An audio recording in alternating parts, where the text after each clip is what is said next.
प्रिय भक्तजनों, राम कथा सुनने से व्यक्ति का शारीरिक शुद्धिकरण होता है, साथ ही समस्त सांसारिक दुखों से मुक्ति मिलती है। जो व्यक्ति जितनी बार राम कथा का श्रवण करता है उसे उतना ही लाभ प्राप्त होता है। इसीलिए भक्तजनों, कथा का श्रवण जरूर करें। तो भक्तों, आज कथा की तीसरा दिन है। आप सभी भक्तजनों को रामचरितमानस बालकांड की कथा में आप सभी भक्तजनों का स्वागत है। तो भक्तजनों, कथा की प्रारंभ करते हैं। बंदहु प्रथम महासुर चरना, मोह जनित संशय सब हरना। सुजन समाज सकल गुण खानी, करहु प्रणाम सप्रेम सुबानी।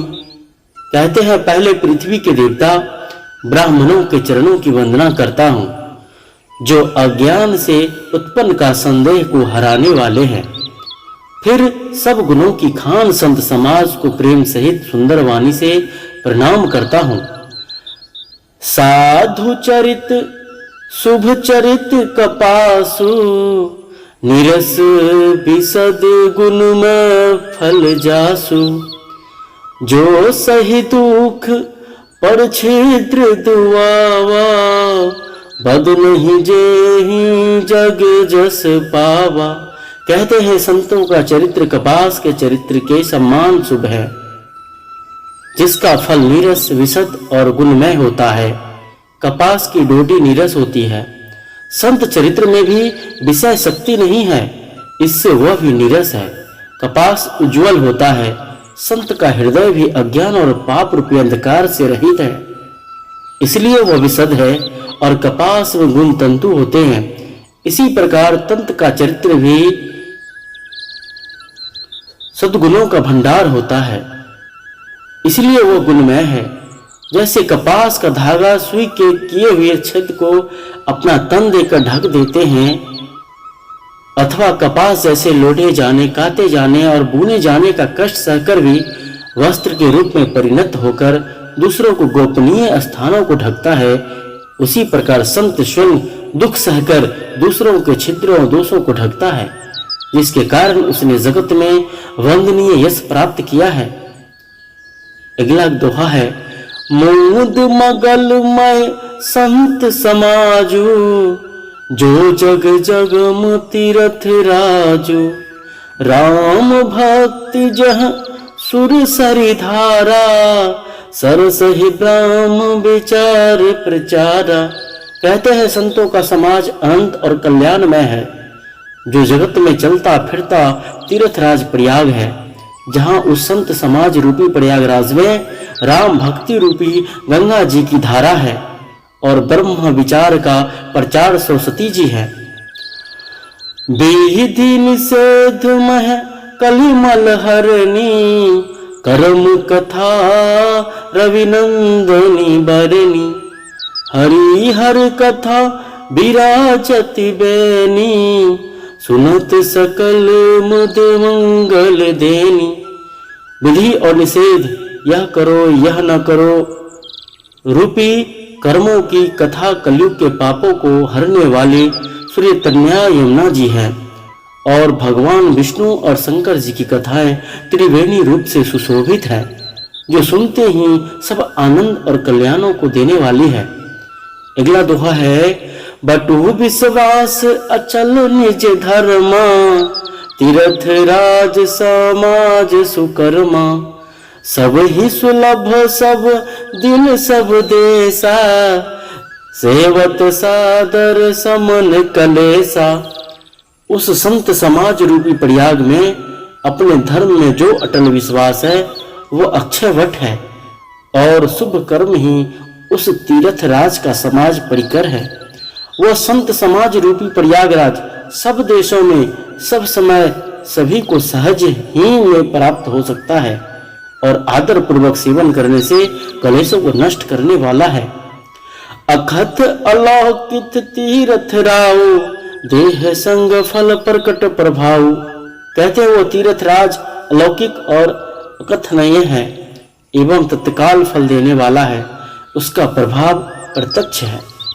कत सुहुन सम हो झही जन मुदित मन मजही अति अनुरागा लहही चारि फल अछत तनु साधु प्रयाग। जो मनुष्य इस संत समाज रूपी तीर्थराज का प्रभाव प्रसन्न मन से सुनते हैं और समझते हैं और फिर अत्यंत प्रेम पूर्वक इसमें गोते लगाते हैं, वे इस शरीर के रहते ही धर्म अर्थ काम मोक्ष चारों फल पा जाते हैं। मजन फल पे खहि तत्काला काक हुई पिक बकहु मराला सोनियाच रज कर जान कोई संत संगति महिमा नहीं गोई। कहते इस तीर्थ राज में स्नान का फल तत्काल ऐसा देखने में आता है कि कोई कोयल बन जाते हैं और बगुले हंस।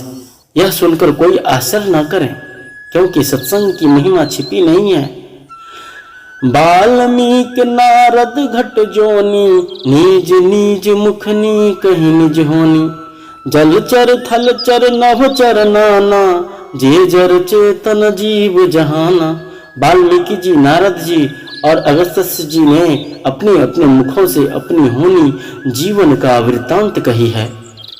जल में रहने वाले, जमीन पर रहने वाले और आकाश में विचरने वाले नाना प्रकार के जड़ चेतन जितने जीव इस जगत में हैं।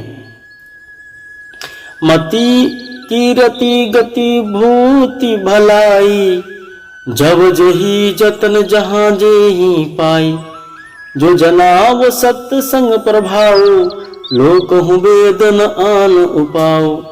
उसमें से जितने जिस समय जहां कहीं भी जिस किसी यत्न से बुद्धि कीर्ति सगति विभूति ईश्वर और भलाई पाई है, सो सब कहते हैं सत्संग के बिना विवेक नहीं होता और श्री राम जी की कृपा के बिना वह सत्संग सहज में मिलता नहीं। सत्संगति आनंद और कल्याण की जड़ है। सत्संग ही सिद्धि प्राप्ति ही फल है और सब साधन तो फूल है। सड सुदरहि सत्संगति पाई पारस परस कुथात सुहाई। विधि बस सुजन कुसंगत परहि फनि मनि सम निज गुण अनुसरहि। कहते दुष्ट भी संगति पाकर सुधर जाते हैं। जैसा पारस के स्पर्श से लोहा सुहावना हो जाता है, सुंदर सोना बन जाता है, किंतु दैव योग से यदि कभी सज्जन संगति में पड़ जाते हैं तो वे वहां भी सांप की मणि के समान अपने गुणों का ही अनुसरण करते हैं। अर्थात जिस प्रकार सांप का संसर्ग पाकर भी मणि उसके विष को ग्रहण नहीं करती तथा अपने सहज गुण प्रकाश को नहीं छोड़ती, उसी प्रकार साधु पुरुष दुष्टों के संग में रहकर भी दूसरों को प्रकाश ही देते हैं। दुष्टों का उन पर कोई प्रभाव नहीं पड़ता। विहिधि हरि हर कभी को विद्वानी कहत साधु महिमा कछु चानी। सो मोसन कहीं जात न कैसे साक बनिक मनि गुण गण जैसे।